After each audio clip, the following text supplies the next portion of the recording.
Okay,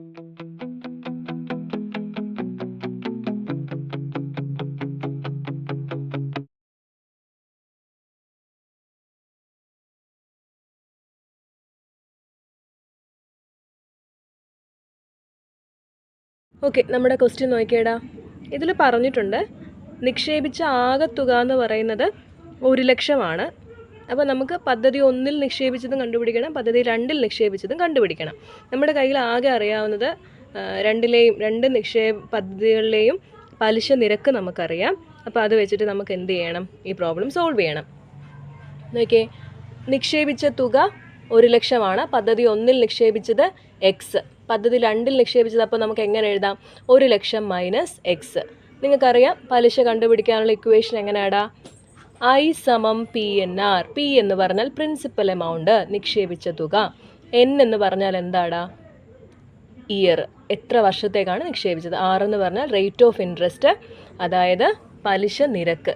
solve ചെയ്യുമ്പോൾ എങ്ങനെ വരും? 7x/100 എന്ന് വരും. അടുത്തതോ പദ്ധതി 2 നമ്മൾ നോക്കുമ്പോൾ I = PNR. നോക്കിയേ, 1,00,000 മൈനസ് എക്സ്, നിക്ഷേപിച്ച തുക. നമ്മളിവിടെ അങ്ങനെയല്ല ഇക്വേഷൻ ഫോം ചെയ്ത് വെച്ചിരിക്കുന്നത്.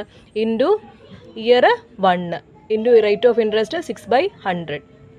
സോൾവ് ചെയ്യുമ്പോൾ എങ്ങനെ വരും? ഇതകത്തേക്ക് മൾട്ടിപ്ലൈ ചെയ്യുമ്പോൾ 6,00,000 മൈനസ് 6x/100 എന്ന് വരും. ഇതുവരെ നിങ്ങൾക്ക് മനസ്സിലായി കാണുമല്ലോ. നമ്മളോട് പറഞ്ഞിട്ടുണ്ട്, ഒരു ഹിൻറ്റ് തന്നിട്ടുണ്ട്. ഇത് രണ്ടും കൂടെ ആഡ് ചെയ്യുമ്പോൾ എത്ര വരുമെന്നാണ് പറഞ്ഞിരിക്കുന്നത്? 6,750. ആഡ് ചെയ്യുമ്പോൾ എങ്ങനെ വരും? ഡിനോമിനേറ്റർ രണ്ടും സെയിം ആണ്. നമുക്ക് എന്ത് ചെയ്താൽ മതി? ഡയറക്റ്റ് ആഡ് ചെയ്തിട്ട് ഈ ഡിനോമിനേറ്റർ അങ്ങ് എഴുതി വെച്ചാൽ പോരെ? മതി.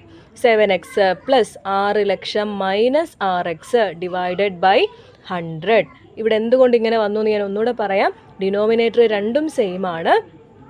അതുകൊണ്ട് തന്നെ നമുക്ക് എന്ത് ചെയ്താൽ മതി? ഡയറക്റ്റ് ന്യൂമറേറ്ററിനെ രണ്ടിനെയും ആഡ് ചെയ്തിട്ട് എന്ത് ചെയ്താൽ മതി? ഡിനോമിനേറ്റർ അതുപോലെ എഴുതി വെച്ചാൽ മതി. അല്ല എങ്കിൽ നിങ്ങൾക്ക് A divided by B plus C divided by D എന്ന് പറയുന്ന ആ ഇക്വേഷനിൽ വേണം നമ്മൾ ചെയ്യാൻ.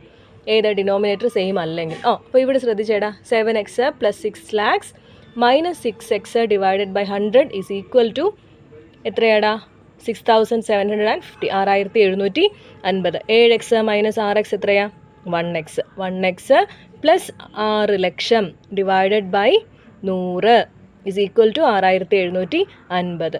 1x എന്ന് പറഞ്ഞാലും x എന്ന് പറഞ്ഞാലും ഒന്ന് തന്നെയാണല്ലോ. x plus 6,00,000 is equal to 6,75,000. അതെങ്ങനെ വന്നു എന്ന് ചോദിച്ചു കഴിഞ്ഞാൽ, ഇവിടെ 100 ആയിരുന്നു, അത് ഇവിടെ പോകുമ്പോൾ എത്രയാവും? ഇവിടെ ഡിവിഷനാണ്, ഇങ്ങോട്ടേക്ക് പോകുമ്പോൾ എന്താവും?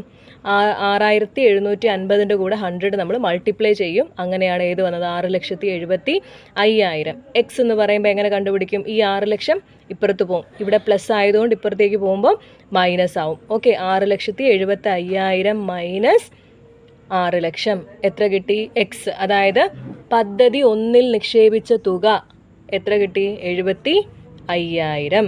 ഇതുവരെ ക്ലിയർ ആയല്ലോ മക്കളെ? ഓക്കെ, അപ്പോൾ നമുക്ക് പദ്ധതി 1-ൽ നിക്ഷേപിച്ച തുക കിട്ടി. എത്രയാ? 75,000. പദ്ധതി 2-ൽ നിക്ഷേപിച്ച തുക എങ്ങനെ കണ്ടുപിടിക്കും? നമ്മളിവിടെ എഴുതി വെച്ചിട്ടുണ്ടായിരുന്നടാ. 1,00,000 മൈനസ് എക്സ് ആണ് എന്ത്? പദ്ധതി 2-ൽ നിക്ഷേപിച്ച തുക. ഇവിടെ 1,00,000 നമുക്ക് ഉണ്ട്. അടുത്തത് എക്സ് നമ്മൾ കണ്ടുപിടിച്ച് വെച്ചിട്ടുണ്ട്, 75,000. കണ്ടോ എത്ര വന്നു? 25,000. പദ്ധതി 1-ൽ നിക്ഷേപിച്ചത് 75,000, പദ്ധതി 2-ൽ നിക്ഷേപിച്ചത് 25,000. എത്ര വന്നു ആകെ? 1,00,000. കണ്ടോ, രണ്ടും കൂടെ കൂട്ടിയപ്പോൾ 1,00,000 വന്നല്ലോ. അപ്പോൾ നിങ്ങൾ എപ്പോഴും എക്സാമിനായാലും ക്വസ്റ്റ്യൻ ചെയ്യുമ്പോൾ ഇങ്ങനെ ചെയ്യണം കേട്ടോ. അപ്പോൾ നമ്മളുടെ ഇന്നത്തെ ക്ലാസ് കഴിയുകയാണ്. ഇന്നത്തെ നമ്മളുടെ ഈ ഒരു ക്വസ്റ്റ്യൻ നമ്മൾ സോൾവ് ചെയ്തിട്ടുണ്ട്. നിങ്ങൾക്ക് ഇലക്ട്രോണിക് ബോർഡിലാണ് ഞാൻ എഴുതിയിരിക്കുന്നത്. അപ്പോൾ നിങ്ങൾക്ക് ഏതെങ്കിലും ആദ്യമായിട്ടാണ് ഇങ്ങനെ ചെയ്യുന്നത്, അപ്പോൾ ഏതെങ്കിലും തരത്തിൽ നിങ്ങൾക്ക് റീഡബിൾ അല്ലെങ്കിലോ എന്തെങ്കിലും ബുദ്ധിമുട്ട് തോന്നുകയോ ചെയ്യുകയാണെങ്കിൽ ഒന്ന് കമൻറ്റ് സെക്ഷനിൽ പറഞ്ഞു കഴിഞ്ഞാൽ ഫർദർ വരുന്ന ക്ലാസ്സുകളിൽ നമ്മളത് പരിഹരിക്കുന്നതായിരിക്കും. ഓക്കെ, എല്ലാ കുഞ്ഞുങ്ങളും നന്നായിട്ട് പഠിക്കുക കേട്ടോ, നന്നായിട്ട് റിവൈസ് ചെയ്യുക. എന്തെങ്കിലും ഡൗട്ട് ഉണ്ടെങ്കിൽ നമ്മുടെ കമൻറ്റ് സെക്ഷനിൽ ചോദിക്കുക. ഓക്കെ, ക്ലാസ് പ്രയോജനപ്രദമായിട്ട് തോന്നുകയാണെങ്കിൽ തീർച്ചയായിട്ടും ഇത് നിങ്ങൾ മറ്റുള്ളവർക്ക് ഷെയർ ചെയ്യണം. നമ്മളുടെ ഒരു ചെറിയൊരു എഫേർട്ടാണ്, അത് നിങ്ങൾ എല്ലാവരിലേക്ക് എത്തിക്കാൻ പരമാവധി ശ്രമിക്കണം. അത്ര സിൻസിയറായിട്ട് നിങ്ങളുടെ സക്സസ്സിന് വേണ്ടി ഞങ്ങൾ എപ്പോഴും ഉണ്ടാവും. ഓക്കെ, അപ്പോൾ നമ്മുടെ ചാനലൊന്ന് സബ്സ്ക്രൈബ് ചെയ്യുക. Okay, thank you so much. അടുത്ത ക്ലാസ്സിൽ വീണ്ടും കാണാം. Okay, bye bye.